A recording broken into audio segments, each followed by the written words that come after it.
أسماء الله العظيم المجيد المتكبر المتعال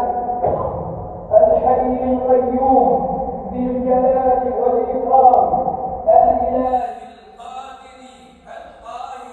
العلي الأعلى على عرشه استوى الأحد الصمد كل ذلك يملأ القلب تعظيما لله جل وعلا وإجلالا له ورهبة منه وخوفا ورغبة ومحبة له وأنه سبحانه لا ملجأ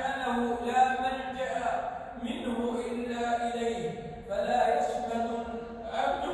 في حال